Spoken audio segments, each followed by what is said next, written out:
স্বামী শিষ্য সংবাদ। শ্রী শরৎচন্দ্র চক্রবর্তী। স্থান বেলুড়, ভাড়াটিয়া মঠবাড়ি, বর্ষ 1898 খ্রিস্টাব্দ। মঠের শ্রী শ্রী রামকৃষ্ণদেবের জন্মতিথি পূজা, স্বামীজির ব্রাহ্মণেতর জাতীয় ভক্তগণকে যজ্ঞোপবীত প্রদান। শ্রীযুক্ত গিরিশচন্দ্র ঘোষের মঠে সমারোহ। স্বামীজি যে বৎসর ইংল্যান্ড হইতে ফিরিয়া আসেন, সেই বৎসর দক্ষিণেশ্বরে রানী রাসমণির কালীবাড়িতে শ্রী শ্রী রামকৃষ্ণদেবের জন্মোৎসব হয়। কিন্তু নানা কারণে পরবৎসর দক্ষিণেশ্বরে উৎসব বন্ধ হয় এবং বেলুড়ে গঙ্গা তীরে শ্রীযুক্ত নীলাম্বর মুখোপাধ্যায়ের বাগানবাড়ি ভাড়া করিয়া আলমবাজার হইতে ওই স্থানে মঠ উঠাইয়া আনা হয়। উহার কিছুদিন পরে বর্তমান মঠের জমি খরিদ হইয়াছিল, তথাপি সে বৎসর জন্মোৎসব নতুন জমিতে হইতে পায় না, কারণ তখনও মঠের জমি জঙ্গলে পূর্ণ ছিল এবং অনেক স্থল সমতল ছিল না। তাই সেবার শ্রী শ্রী রামকৃষ্ণ জন্মোৎসব বেলুড়ে দাঁয়েদের ঠাকুর বাড়িতে হয়। ওই উৎসবের অব্যবহিত পূর্ববর্তী ফাল্গুনী দ্বিতীয়া তিথিতে নীলাম্বরবাবুর বাগানে ঠাকুর শ্রী রামকৃষ্ণের জন্মতিথি পূজা হয় এবং জন্মতিথি পূজার 2-1 দিন পরে শুভ মুহূর্তে শ্রী রামকৃষ্ণদেবের প্রতিকৃতি ইত্যাদি মঠের জন্য কৃত জমিতে লইয়া যাইয়া পূজা হোমাদি করিয়া তথায় ঠাকুরকে প্রতিষ্ঠিত করা হয়। স্বামীজি তখন পূর্বোক্ত নীলাম্বরবাবুর বাগানে অবস্থান করিতেছিলেন। জন্মতিথির পূজার সেবার বিপুল আয়োজন। স্বামীজির আদেশ মতো ঠাকুর ঘর পরিপাটি, দ্রব্য সম্ভারে পরিপূর্ণ। স্বামীজি সেদিন স্বয়ং সকল বিষয়ে তত্ত্বাবধান করিয়া বেড়াইতেছিলেন। জন্মতিথির সুপ্রভাতে সকলেই আনন্দিত। কেবল ঠাকুরের কথা ছাড়া ভক্তদের মুখে আর কোনো কথাই নাই। পূজার ঘরের সামনে দাঁড়াইয়া স্বামীজি এইবার পূজার আয়োজন দর্শন করিতেছিলেন। পূজার তত্ত্বাবধান শেষ করিয়া স্বামীজি শিষ্যকে বলিলেন, পৈতে এনেছিস তো?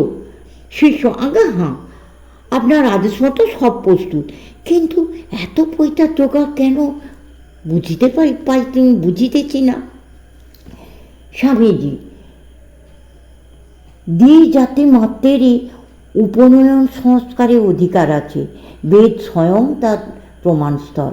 আজ ঠাকুরের জন্মদিনে যারা আসবে তাদের সকলকে পৈতে পরিয়ে দেব। এরা সব ব্রাত্য, পতিত সংস্কার হয়ে গেছে। শাস্ত্র বলে ব্রাত্য প্রায়শ্চিত্ত করলে উপনয়ন সংস্কারের অধিকারী হয়। আজ ঠাকুরের জন্মতিথি, সকলেই তার নাম নিয়ে শুদ্ধ হবে। তাই আজ সমাগত ভক্তমণ্ডলীকে পৈতে পড়াতে হবে, বুঝলি? শিষ্য, আমি আপনার আদেশ মতো অনেকগুলি পৈত সংগ্রহ করিয়া আনিয়াছি।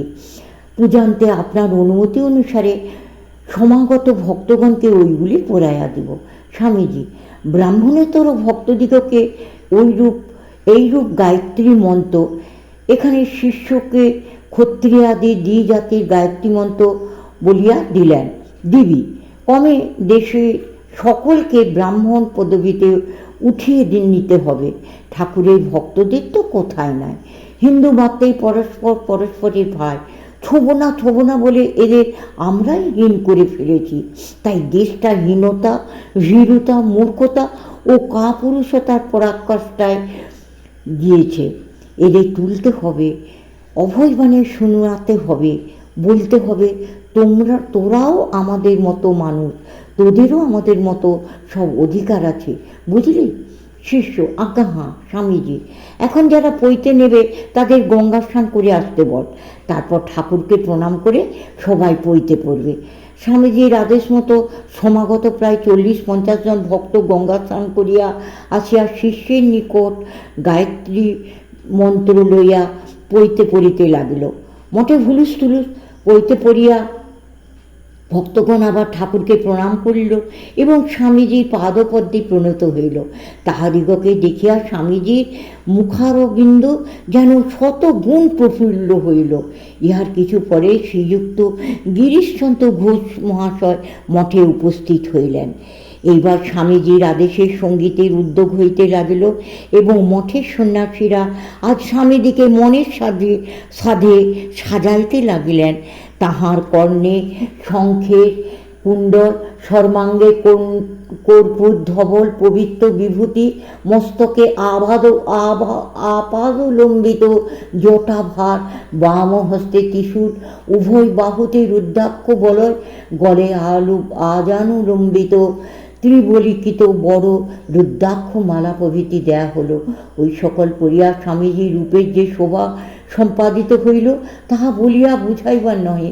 সেদিন যে সেই মূর্তি দেখিয়াছিল তারা সকলেই এক বাক্যে বলিয়াছিল, সাক্ষাৎ কাল ভৈরব স্বামী শরীরে ভূতলে অবতীর্ণ হইয়াছেন। স্বামীজিও অন্যান্য সন্ন্যাসীদিকে অঙ্গে বিভূতি মাখাইয়া দিলেন। তাহারা স্বামীজির চারিদিকে মূর্তিমান ভৈরবগণের ন্যায় অবস্থান করিয়া মঠভূমিতে কৈলাসাচলে শোভা বিস্তার করিলেন। সে দৃশ্য স্মরণ করিয়াও এখন আনন্দ হয়। এইবার স্বামীজি পশ্চিমাস্তে মুক্ত পদ্মাসনে বসিয়া পূজন্তং রাম রামেতি স্তব্ধি মধুস্বরে উচ্চারণ করিতে এবং স্তবান্তে কেবল রাম রাম শ্রীরাম রাম এই কথা পুনঃ উচ্চারণ করিতে লাগলেন। অক্ষরে অক্ষরে যেন সুধা বিগলিত হইতে লাগিল।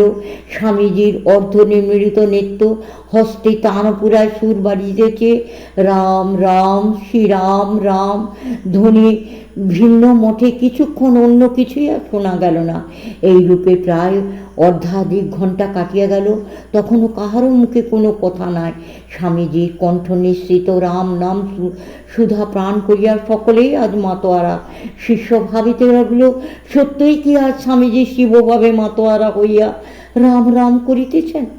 স্বামীজির মুখের স্বাভাবিক গাম্ভীর্য যেন আজ শতগুণে গভীরতা প্রাপ্ত হইয়াছে।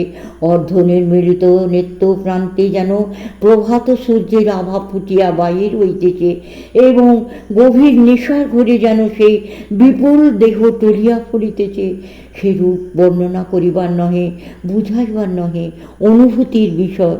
দর্শকগণ চিত্তার্পিতরম্ভমি বা বতস্থে। রাম নাম কীর্তনান্তে স্বামীজি পূর্বের নেশার ঘরে গাহিতে লাগিলেন সীতাপতি রামচন্দ্র রঘুপতি রঘুরায়। বাদক ভালো ছিল না বলিয়া স্বামীজির যেন রসভঙ্গ হইতে লাগলো।